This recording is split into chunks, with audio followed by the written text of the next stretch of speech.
Good afternoon, everyone. Good afternoon, sir. Good afternoon, sir. Good afternoon, sir.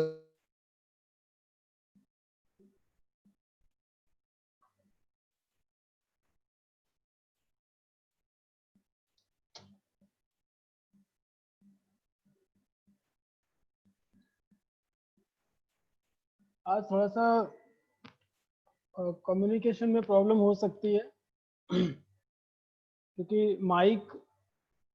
सिर्फ mic ही चला पा रहा हूँ आज सिस्टम में, तो आवाज़ नहीं आएगी। जिन्हें भी बोलना हो, कुछ बात करनी हो, कोई क्वेरी हो, तो आप लोग हैंड रेस कर लेना, फिर मैं माइक ऑफ करके अपना स्पीकर ऑन कर लूँगा। कॉलेज का सिस्टम यूज़ कर रहा हूँ जिसमें वीडियो का भी है ना, कोई प्रोविज़न नहीं है। चलो मैं थोड़ी देर के लिए 2 मिनट के लिए माइक हो सकता है ऑफ हो जाए। तब तक कोई क्वेरी हो तो आप लोग पूछ लें। कोई भी क्वेरी हो पूछ सकते हैं आप।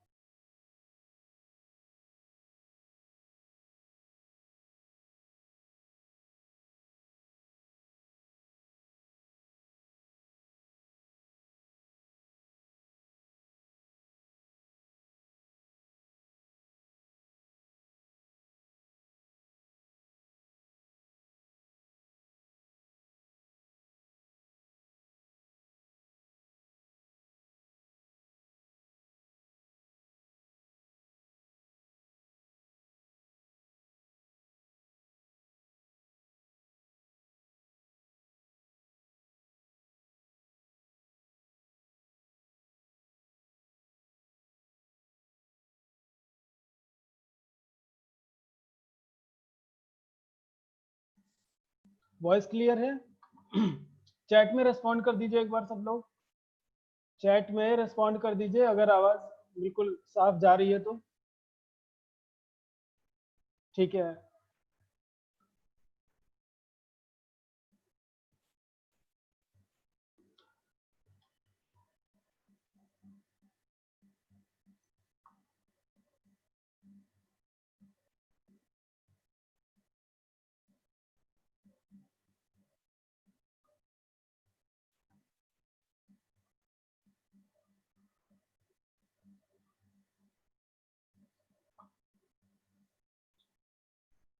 ओम चैट में क्वेश्चन डाल दीजिए।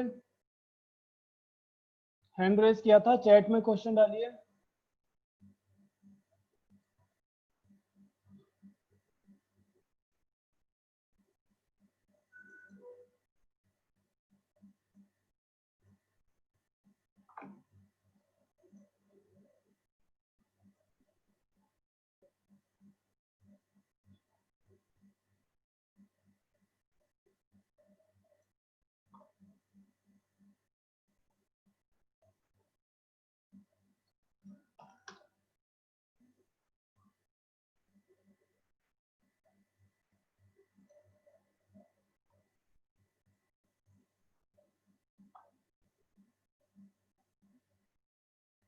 ओके।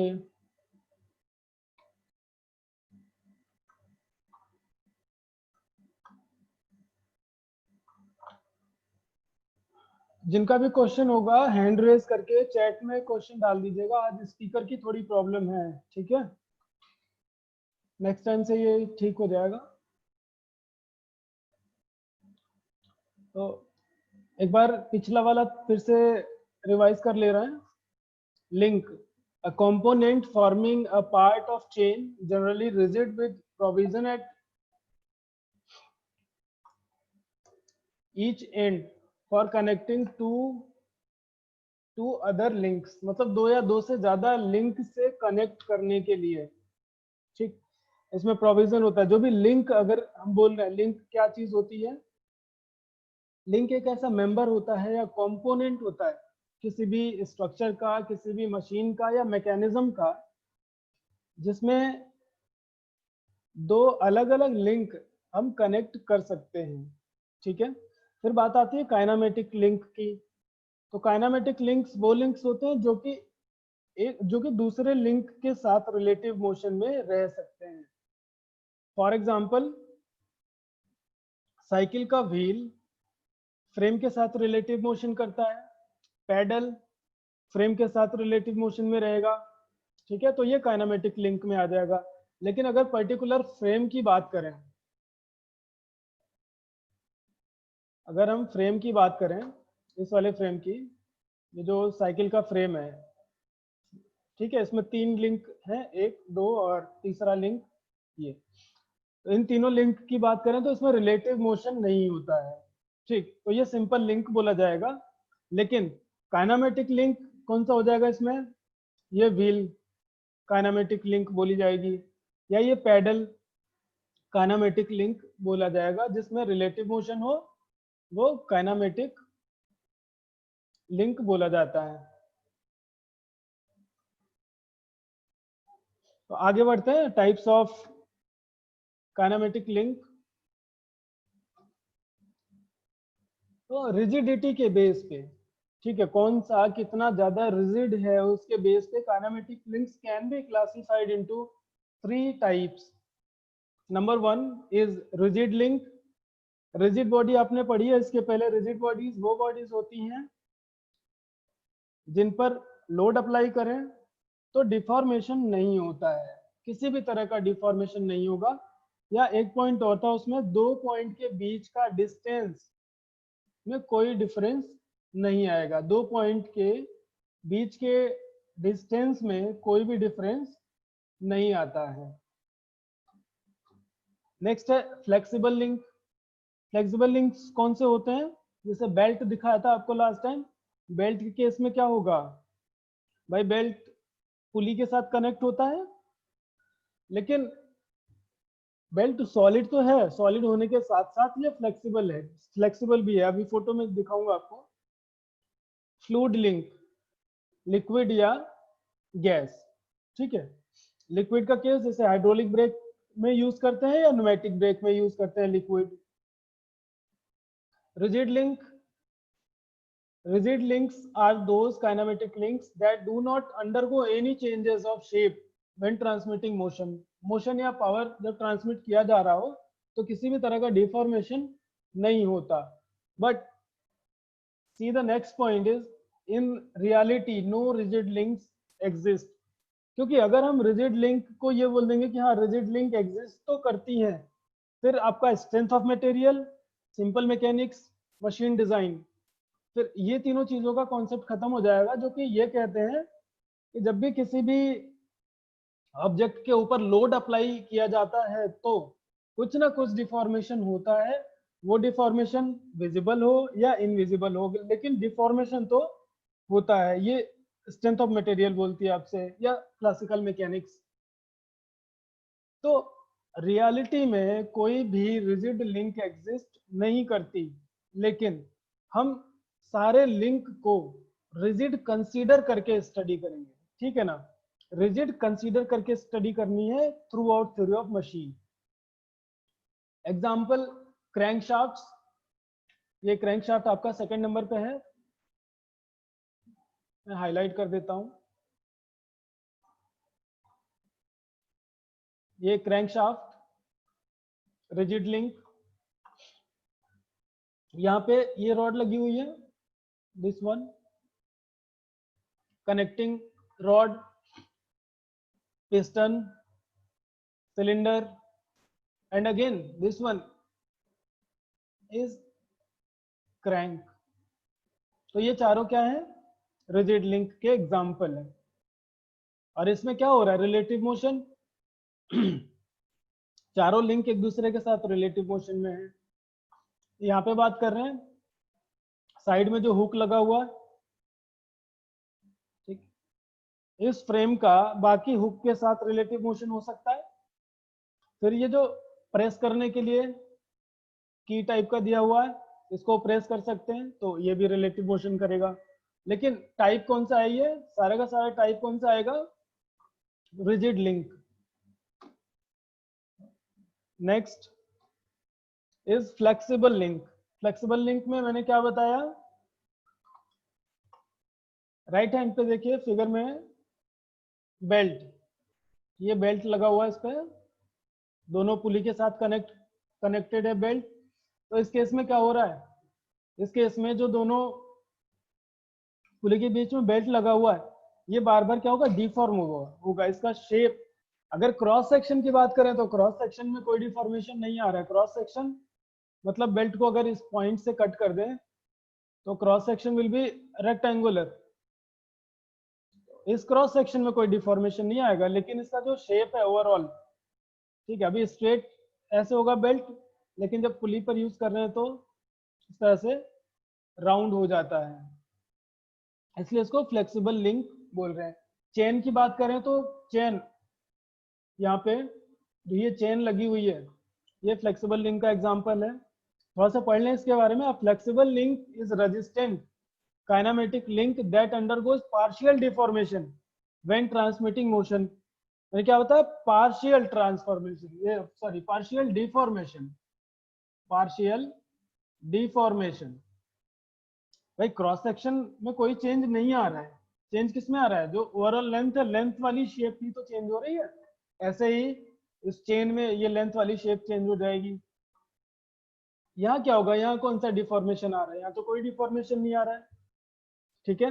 लेकिन फिर भी इसको फ्लेक्सिबल लिंक बोल रहे हैं, वो इसलिए क्योंकि इसका डायरेक्शन हम चेंज कर सकते हैं। भाई इस शाफ्ट के लिए अगर डायरेक्शन देखें इस येलो वाले कलर से, इस शाफ्ट का डायरेक्शन ये है, तो नेक्स्ट शाफ्ट का डायरेक्शन चेंज हो जाता है। या यूं कह लें, इसको थोड़ा और बेंड कर दें तो एक का डायरेक्शन ऐसे जाएगा, दूसरे का डायरेक्शन ये हो सकता है, ठीक। इसलिए ये भी हमने फ्लेक्सिबल लिंक के कैटेगरी में रखा हुआ है। जो सबसे लास्ट में है बेलोज, इसमें क्या होता है, लिक्विड या गैस इस बलून लाइक स्ट्रक्चर में फिल रहती है, ठीक है।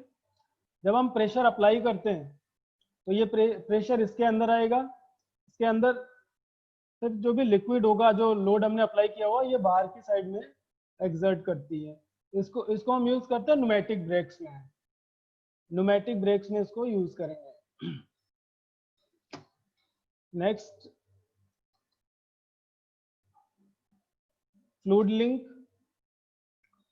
फ्लूइड लिंक बिल्कुल सिंपल सा एग्जांपल है हमारा हाइड्रोलिक ब्रेक सिस्टम, जो कि बाइक्स में होता है, देखा हुआ है, इसलिए ये फिगर डाला है इसमें।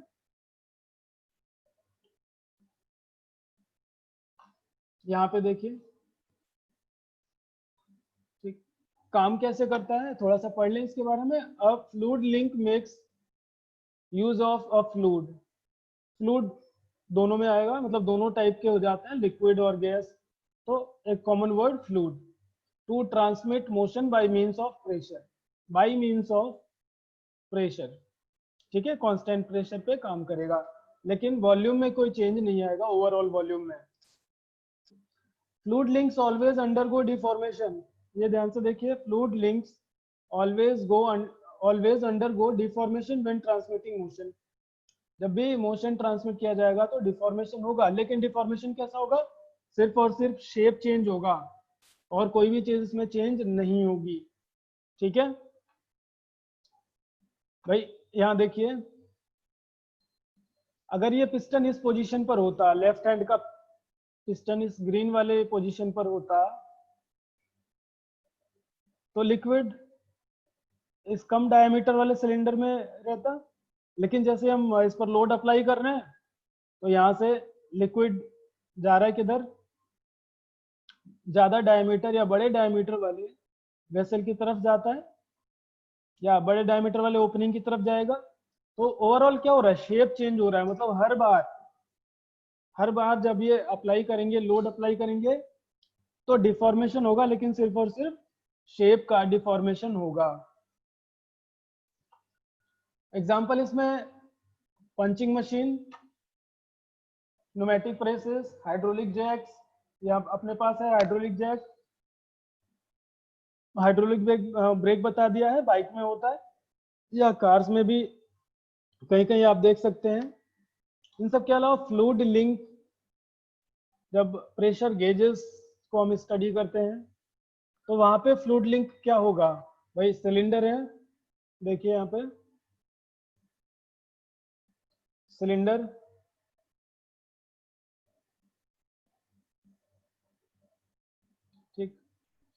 सिलेंडर के बाहर अपना ये प्रेशर गेज इस तरह से हमने अटैच कर दिया, ठीक है।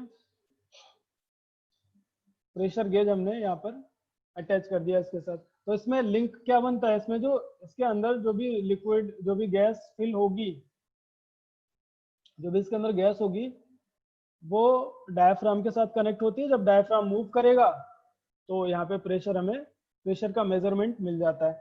तो यहाँ पर entire gas is working as a link. तो यहाँ तक कोई प्रॉब्लम है तो क्वेश्चन पूछ लीजिए, फिर आगे बढ़ते हैं। इन तीनों में कोई प्रॉब्लम हो तो, और नहीं प्रॉब्लम है तो रेस्पॉन्ड कर दीजिए, आगे बढ़ते हैं।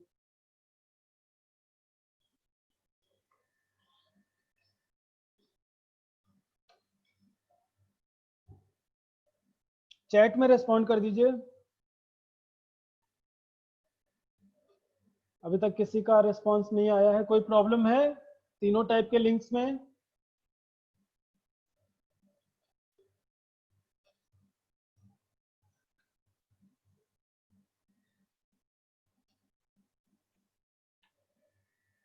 ठीक है, आगे बढ़ते हैं फिर।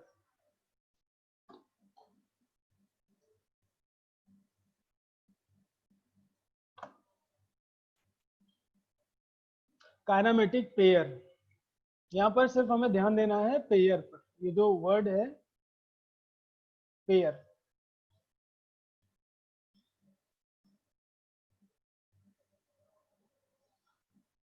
इस पर ध्यान देना है, ठीक है। पेयर का क्या मतलब है? दो या दो से ज्यादा एलिमेंट्स मिल करके क्या बनाते हैं? पेयर। नॉर्मली पेयर का मतलब होता है दो का combination. Combination of two is called a pair, ठीक है। काइनेमेटिक पेयर, अभी इसके पहले क्या पढ़ा हमने? काइनेमेटिक लिंक पढ़ा है। तो दो काइनेमेटिक लिंक मिलके क्या बनाएंगे? काइनेमेटिक पेयर बनाते हैं।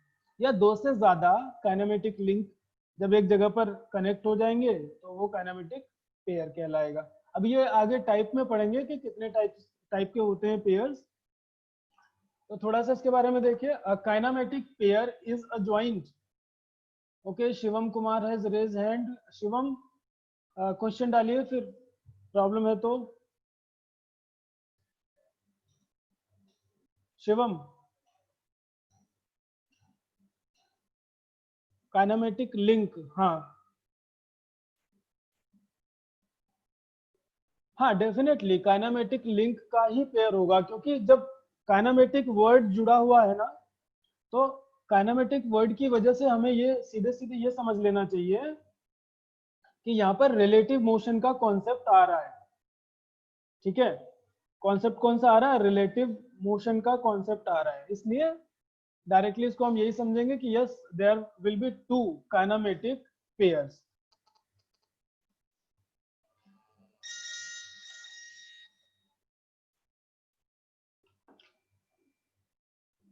टू बॉडीज कह रहा है ना, बॉडी लिंक सेम चीज है, but there must be some relative motion between them. पूरा पढ़ते पहले क्या लिखा हुआ है। A kinematic pair is a joint which is formed by the contact between two bodies and allow relative motion between them two bodies या two links बोल सकते हैं, ठीक है। तो इसमें कंफ्यूज होने की जरूरत नहीं कि बॉडी लिखा हुआ है तो हम इसको ऐसा समझ लें कि उसमें रिलेटिव मोशन नहीं हो रहा होगा। रिलेटिव मोशन कंपलसरी है काइनेमेटिक पेयर के केस में। Next point is the contact element on the body. ध्यान से पढ़ना है इसको। The contact element on a body which joins to form kinematic pair is called pairing element. The contact element on the body, जैसे right hand पे जो example लिया गया है, ये पिस्टन, कनेक्टिंग रॉड और क्रैंक शाफ्ट, तीन चीजें हैं इसमें। This one is P for piston, C the green is connecting rod, और ये जो शाफ्ट है यहाँ से वहां तक व्हाइट कलर में, ये है क्रैंक शाफ्ट, CR से डिनोट कर लेते हैं, CR इज क्रैंक शाफ्ट। तो इनमें से कोई दो ले लेते हैं। अगर हम पिस्टन और कनेक्टिंग रॉड ये दो लेते हैं तो दोनों के बीच में रिलेटिव मोशन और दोनों मिलके क्या फॉर्म करते हैं, kinematic pair. Connecting rod and crank shaft, the combination of connecting rod and crankshaft will be kinematic pair, but combination of piston and crankshaft, these two are not directly connected to each other, तो क्या बोलेंगे इसको, ये कोई kinematic pair नहीं बनाते। तो kinematic pair बनाने के लिए, काइनेमेटिक पेयर फॉर्म करने के लिए सबसे कंपलसरी क्या है, सबसे इंपॉर्टेंट क्या है, there must be direct contact also relative motion. तो डायरेक्ट कांटेक्ट होना बहुत जरूरी है। जब भी काइनेमेटिक पेयर बनेगा तो दोनों लिंक के बीच डायरेक्ट कांटेक्ट रहना जरूरी है। और ये क्लियर है कॉन्सेप्ट काइनेमेटिक पेयर का?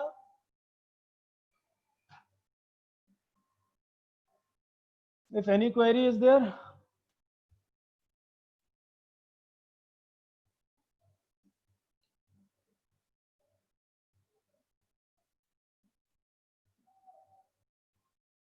ठीक है, कोई क्वेरी नहीं है, आगे बढ़ते हैं फिर।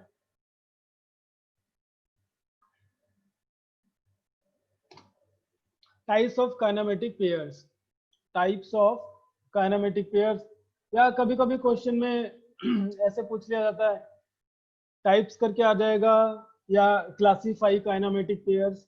तो कंफ्यूज नहीं होना है, दोनों में सेम ही आंसर रहेगा।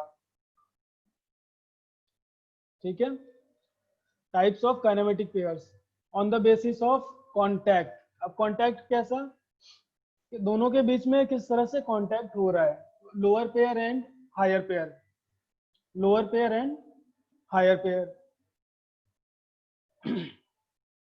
अब जब कांटेक्ट, अभी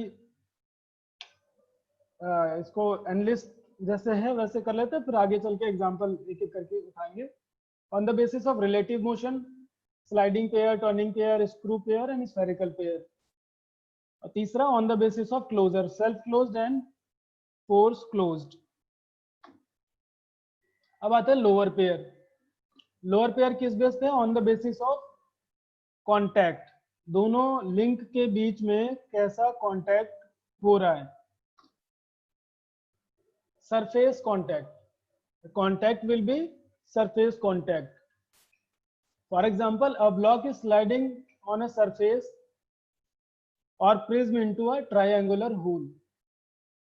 एक हमने ब्लॉक ले लिया छोटा सा और उसको टेबल पे रख दिया और स्लाइड कर रहे हैं। छोटा सा ब्लॉक लेकर के टेबल पे रख दिया और उसको हम क्या कर रहे हैं, स्लाइड कर रहे हैं। तो the contact between table and the block will be a surface contact and both of them will form a lower pair. Block और टेबल क्या फॉर्म करेंगी, लोअर पेयर फॉर्म करती हैं। यहां देखिए क्या क्या हो रहा है चारों पांचों फिगर में। ये एक रेक्टेंगुलर ब्लॉक है, उसके अंदर ट्रायंगुलर होल है, इस ब्लॉक में ट्रायंगुलर होल है और ये होल के अंदर एक ट्रायंगुलर शेप इंसर्ट किया गया है। तो ये क्या करेगा, स्लाइड करेगा इसके अंदर। ठीक है, फॉरवर्ड बैकवर्ड स्लाइड कर सकता है। और ये क्या फॉर्म करेगा, ये सिंपली फॉर्म करता है lower pair. Next, square block with square hole और एक स्क्वायर बार इसके अंदर स्लाइड करा रहे हैं। यहां देखिए इसमें क्या है, सर्कुलर बार है और एक सर्कुलर होल के अंदर रखा हुआ है। इसको हम दो तरह से मोशन करा सकते हैं, तो ट्रांसलेट करवा सकते हैं और इसमें नेक्स्ट क्या आ जाएगा, रोटेट भी कर सकता है।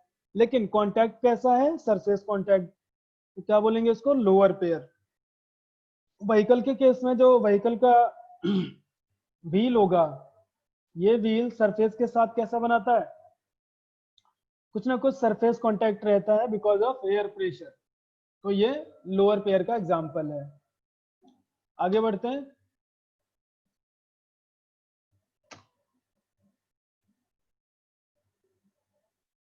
हायर पेयर, जब भी पढ़िए, higher pairs have either line contact और a point contact. Line contact और a point contact. For example cam mechanisms. Cam के केस में क्या होता है, तीनों टाइप के कैम यहाँ पर शो कर रखे हैं। This one is knife edge, short में लिख रहा हूं KE, is for knife edge follower. Flat face follower, and this one is roller follower. ठीक है। तो कैम का सरफेस कैसा होगा, कैम का जो डिजाइन होता है, इसका फ्रंट और साइड देख लीजिए। कैम का शेप कुछ इस तरह से है। ठीक है, ये अगर फ्रंट व्यू है इसका, तो साइड व्यू कुछ ऐसा आएगा, बिल्कुल फ्लैट ऐसे। बहुत सारे टाइप के कैम होते हैं। तो अभी एक डिस्क टाइप का कैम कंसीडर कर लिया हमने, डिस्क टाइप का कैम। तो इस वाले सरफेस पे यहाँ पे कोई सा भी फॉलोअर हम रख दें। सपोज अभी नाइफ एज फॉलोअर रख रहे हैं। नाइफ एज फॉलोअर कैसे कांटेक्ट में रहेगा, देखिए नाइफ एज फॉलोअर बिल्कुल शार्प एज होता है। कैसा रहेगा, शार्प एज। ये शायद दिख नहीं रहा हो, मैं कलर चेंज कर रहा हूँ इसका। ऐसे नाइफ के जैसा, जैसे नाइफ का माउथ होता है ना, वैसे इसका एज कैसा रहेगा, शार्प। तो कांटेक्ट कैसा बनाएगा, contact will be a point contact. ठीक है, तो इन दोनों के बीच में कांटेक्ट कैसा रहेगा, पॉइंट कांटेक्ट।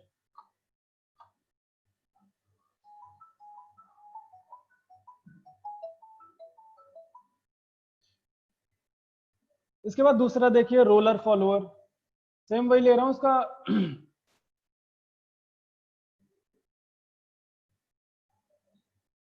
ये सरफेस हो गया, किसका सरफेस,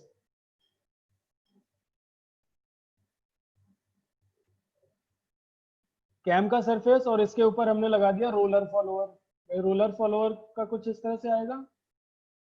रोलर फॉलोअर भी फ्लैट बनाएगा। फ्लैट क्यों बनाएगा, क्योंकि रोलर का जो सरफेस है वो हमने फ्लैट कर रखा है। जैसे दो डिस्क आपस में इस तरह से जब कांटेक्ट बनाती हैं, ये पॉइंट अब देखिएगा, मैं यहाँ पे मार्क कर रहा हूँ, यहाँ पे जो पॉइंट है येलो कलर के अंदर, ये पॉइंट है। ठीक, तो यहाँ पर कांटेक्ट कैसा रहेगा, एक लाइन कांटेक्ट रहता है। ऐसे सरफेस जब हम फ्लैट फेस यूज कर रहे हैं, तो फ्लैट फेस के केस में भी एक पॉइंट कांटेक्ट, सॉरी एक लाइन कांटेक्ट बनता है। सारा इरेज करके बता देता हूँ तीनों में क्या क्या आएगा। Knife edge will have point contact, roller follower, line contact, and flat face follower क्या बनाएगा, लाइन कांटेक्ट। ठीक, तो लाइन और पॉइंट ही बन रहे हैं, तो कैसा पेयर बन रहा है यहाँ पे, higher pair. Next example, ball bearings में ये जो बॉल्स हैं, बॉल्स का कांटेक्ट हो रहा है, इस बॉल का कांटेक्ट हो रहा है किसके साथ, इस आउटर शेल के साथ, बियरिंग के आउटर शेल के साथ, और इस वाली स्लीव के साथ। ठीक है, तो बॉल और आउटर स्लीव ले लें या इनर स्लीव ले लें, दोनों के बीच में पॉइंट कांटेक्ट फॉर्म होगा। तो यहाँ क्या बनेगा आपका, हायर पेयर। जब हम पेन चलाते हैं पेपर के ऊपर, तो पॉइंट कांटेक्ट होता है। सिमिलरली जब गियर का एग्जांपल ले लें, तो गियर में क्या होगा, टीथ के बीच में, भाई यहाँ से कांटेक्ट होकर के इसके जितना इसका डेप्थ होगा वो पूरा टीथ कांटेक्ट में होगा, तो ये लाइन कांटेक्ट बनाता है और हायर पेयर। ठीक है, तो ये कुछ लाइव एग्जांपल्स हैं। तो लोअर पेयर और हायर पेयर समझ में आ गया है? एक बार रेस्पॉन्ड कर दीजिए।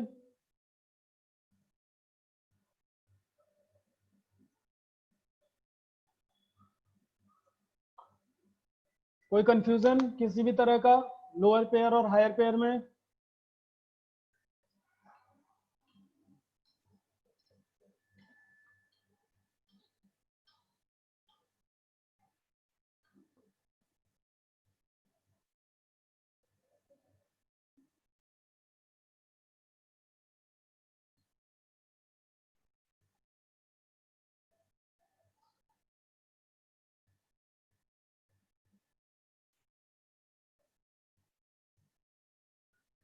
No confusion?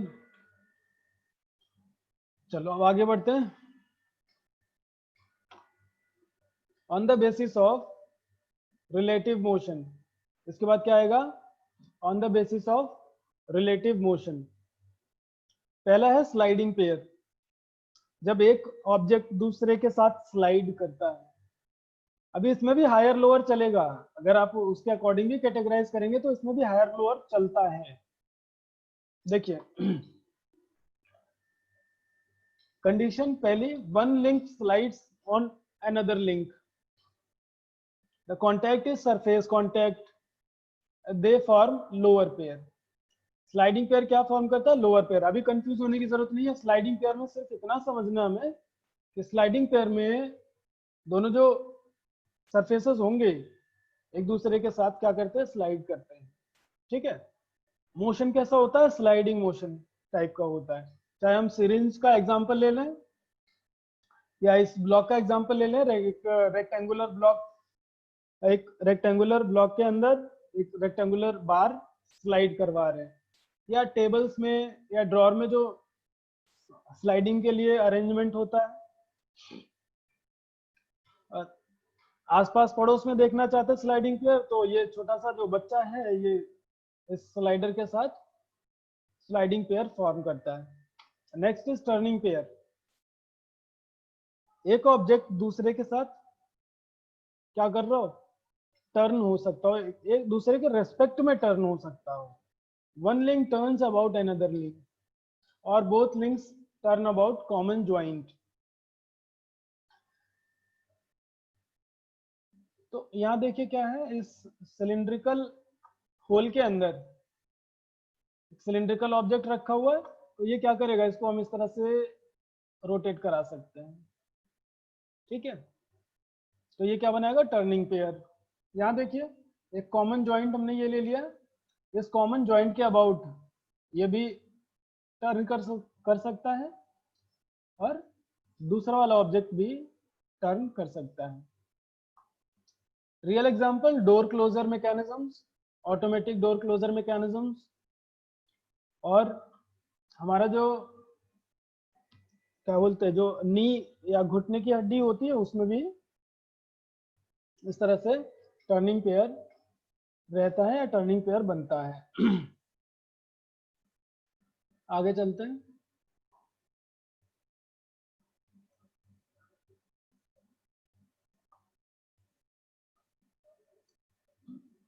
ये क्लोज हो गया आई थिंक।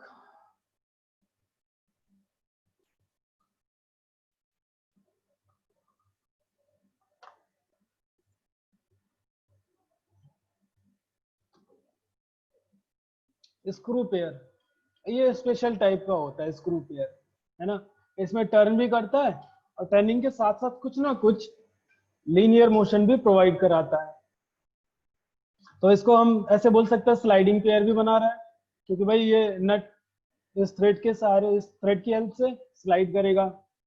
ठीक, लेकिन जब दो एक्शन एक साथ हो रहे हैं, इस वजह से अलग से इसको कैटेगराइज नहीं किया गया कि ये स्लाइडिंग पेयर में रखें या किस में रखें, इसको स्क्रू पेयर ही बोल दिया गया। तो ऐसे सारे पेयर्स जिसमें स्क्रू जैसा एक्शन हो, मतलब आपका एक टर्न भी कर रहा हो, टर्न करने के साथ साथ लीनियर मोशन या किसी पाथ को, किसी स्ट्रेट लाइन को फॉलो भी कर रहा हो।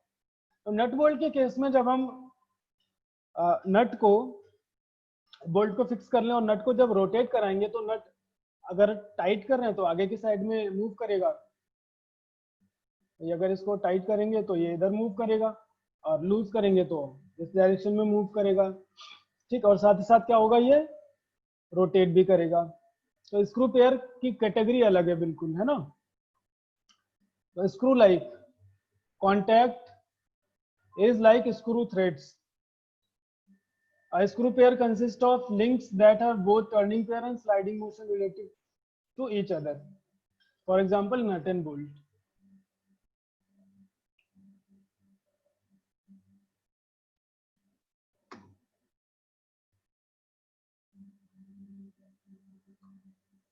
Spherical pair. In spherical pair, spherical links turn inside a flexible link. Spherical link turn inside flexible link.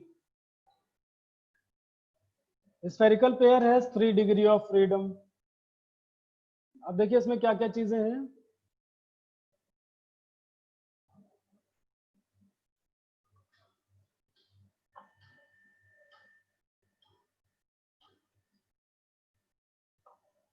Considering example of side mirror जो कि बाइक्स में होती हैं, तो इस वाले पॉइंट को अगर हम ओपन करके देखें तो दिस रॉड, हाँ पीडीएफ सेंड कर दूंगा। चंदन अपना क्वेश्चन क्लियर करिए। रेक्टेंगल के कंफ्यूजन क्या मतलब है इसका, थोड़ा सा एलेबोरेट करके लिखिए तो समझ में आ जाए। हरेंद्र पीडीएफ में शेयर कर दूंगा, पीपीटी शेयर कर दूंगा आपके ग्रुप पे, but only at one platform, that is Google classroom. Chandan I am waiting for your question.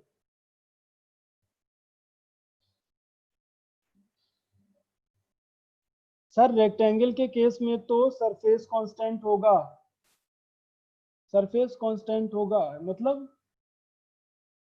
Surface का कांटेक्ट कांस्टेंट रहेगा, ये बात सही है। बिल्कुल लोअर पेयर बनेगा। रेक्टेंगल के केस में अगर सरफेस है तो लोअर पेयर बनेगा। तो कहीं कुछ कंफ्यूजन है यहाँ पे?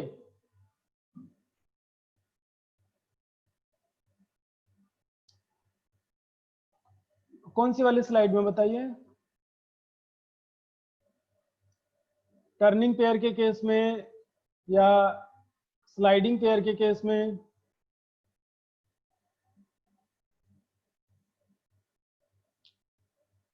चंदन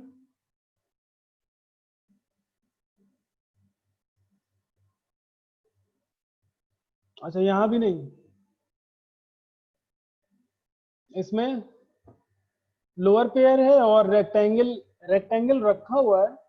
अगर टेबल पे रेक्टेंगुलर शेप का कोई ब्लॉक रखा हुआ है तो वो लोअर पेयर ही बनाएगा। अच्छा टर्निंग पेयर के केस में नहीं था, इसमें हाँ इसमें है क्या क्वेश्चन?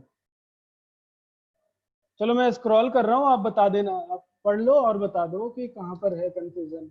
लोअर पेयर की स्लाइड है, okay I am going forward. Higher pair, then sliding pair, turning pair, screw pair, spherical pair.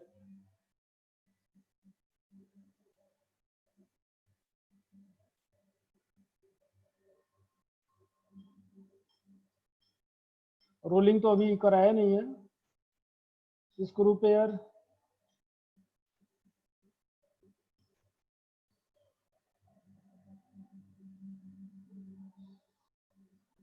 Sir spherical pair में भी तो थ्रेडिंग पेयर होता है आफ्टर टाइट एंड स्लाइड। हाँ जब साइड मिरर को टाइट करते हैं ना तो स्क्रू के हेल्प से टाइट करते हैं, तो वो स्क्रू पेयर ही फॉर्म करेगा, ठीक है। लेकिन जो कांटेक्ट बनेगा ना दोनों के बीच में, यहाँ हम स्क्रू से टाइट करते हैं, लेकिन यहाँ देखिए अभी क्लियर हो जाएगा। जो फिगर ऊपर बनाया हुआ है इस वाले फिगर में ध्यान से देखिएगा, यहाँ पे अगर मैं इसको यहाँ से कट कर दूं, ऐसे एक्सटेंड कर दूं इसको,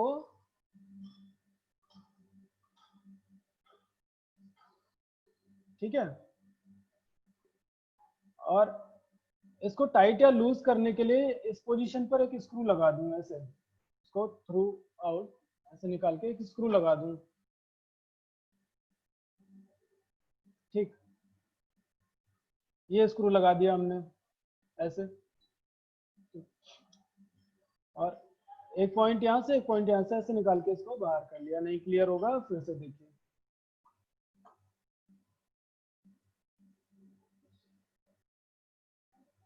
ये ले लिया हमने,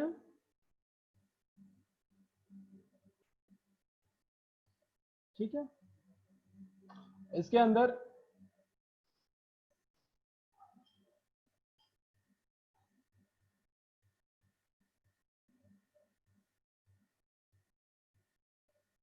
ठीक, इसके अंदर एक रॉड लगा दे रहे हैं ऐसे येलो कलर से, ये रॉड इसके अंदर रख दिया हमने, ठीक है। तो रॉड को टाइट करने के लिए भाई इस वाले पोजीशन पर ऐसे स्क्रू लगाना पड़ेगा ना। जब हम स्क्रू टाइट करेंगे तो ये माउथ इधर की साइड में कंप्रेस होगा या इधर की साइड में लोड लगेगा, इस पर इधर की साइड में लोड लगेगा और टाइट हो जाता है। यहाँ देखिए, यहाँ पे लेफ्ट हैंड पे जो साइड मिरर वाले फिगर से ही बात करते हैं, तो जब स्क्रू टाइट करेंगे तो इसके बीच, सर्किल के बीच का जो डिस्टेंस है वो कम होगा और इसके अंदर जो भी रॉड है वो टाइट हो जाएगी। तो स्फेरिकल पेयर जब हम साइड मिरर, पर्टिकुलर मिरर वाले पोर्शन की बात करते हैं ना, तो ये रॉड कैसी होती है, एक्चुअली रॉड ऐसे सर्कुलर होती है एक एंड पे और बाकी पोर्शन स्ट्रेट रॉड जैसा होता है, ठीक। तो ये सर्कुलर पोर्शन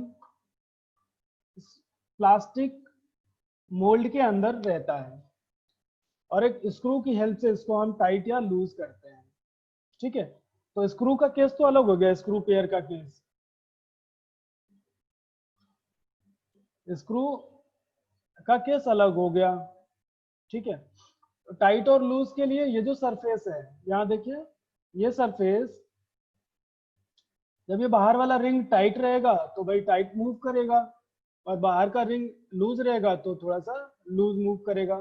फिर से देख लीजिए, अगर ये बाहर वाला रिंग टाइट कर दे कैसे भी तो इसको मूव कराने में प्रॉब्लम होगी। सिमिलरली साइड मिरर के केस में भी जब स्क्रू से, इसके अंदर एक स्क्रू होता है इस पोजीशन पर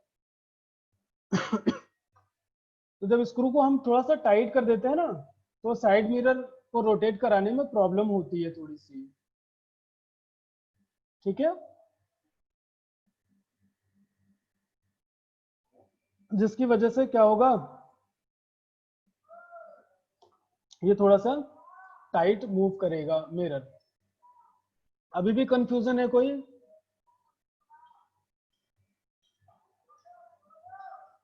साइड मिरर को टाइट कर लेने से क्या होता है, ये कंफ्यूजन दूर हो गया। और थ्रेडिंग पेयर ऑफ कोर्स होगा but that will be in case of screw only.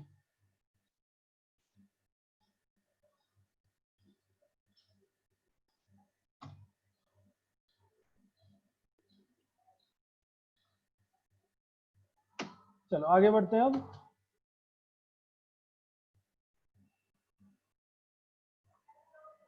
Rolling pair, अब रोलिंग पेयर और स्लाइडिंग, रोलिंग पेयर और इसके पहले एक जगह और था ना ऐसा व्हील जैसा बना हुआ था, वो क्या था, लोअर पेयर। तो अभी रोलिंग पेयर में ही दोनों टाइप आ जाएगा आपका, लोअर भी आ जाएगा हायर भी आ जाएगा। देखिए कैसे,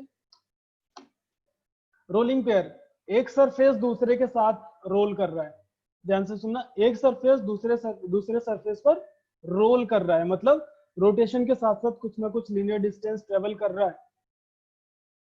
अब स्क्रू के केस में भी ये था, लीनियर डिस्टेंस ट्रेवल कर रहा था but that linear distance was the axis of rotation of screw और नट।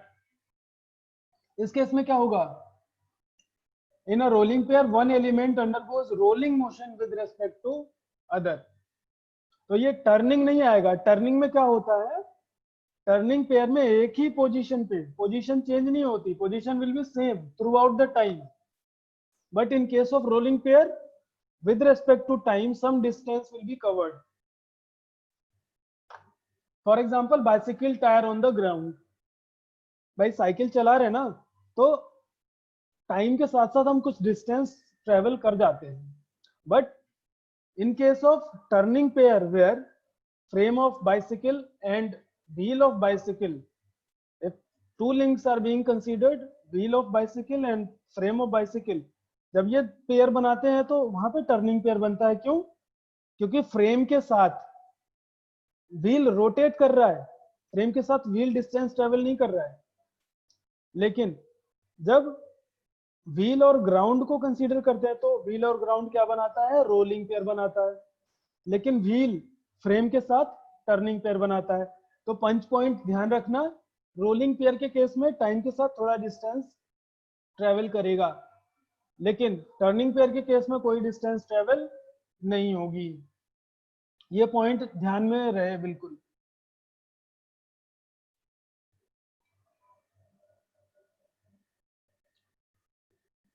यहाँ पे एक व्हील है जो ग्राउंड के साथ टर्निंग पेयर बना रहा है।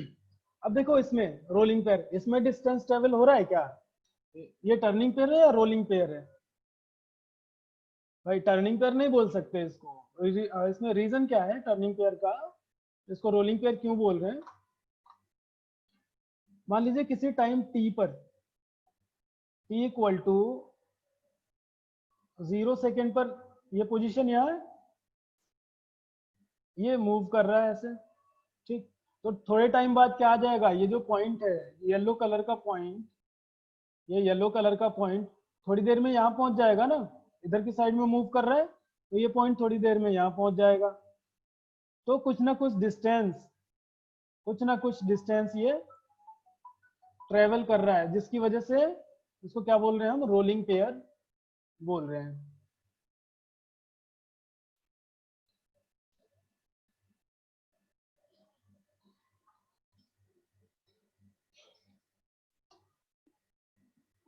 ऐसे इधर जब हम रोटी बनाते हैं ना, उस केस में भी जो बेलन होता है वो फॉरवर्ड बैकवर्ड मोशन में या फॉरवर्ड बैकवर्ड डायरेक्शन में थोड़ा बहुत डिस्टेंस ट्रेवल करता है। लेकिन यही अगर रोलर अपने हाथ के साथ कंपेयर करेंगे ना, तो ये टर्निंग पेयर बनाएगा। लेकिन इस रोलर को टेबल के साथ कंपेयर करेंगे तो क्या बनाएगा? ये रोलिंग पेयर बनाता है। हाथ के साथ टर्निंग पेयर और टेबल के साथ rolling pair.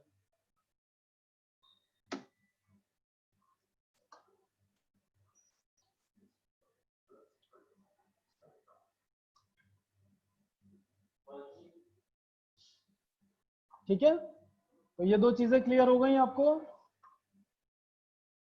On the basis of type of contact and on the basis of relative motion. अब रह गया closure, on the basis of closure. ये कल डिस्कस करेंगे। आज कोई क्वेश्चन हो तो आप क्वेश्चन पुट कर सकते हैं।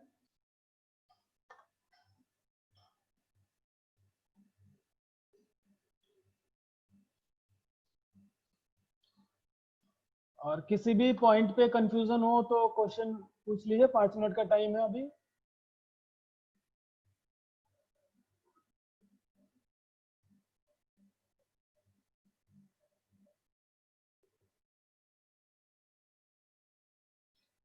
और क्वेरी नहीं है तो फिर क्लोज करते हैं सेशन।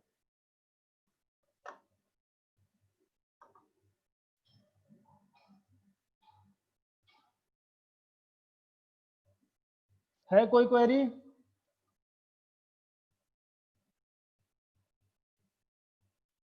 ठीक है, फिर मिलते हैं नेक्स्ट क्लास में। Thank you so much.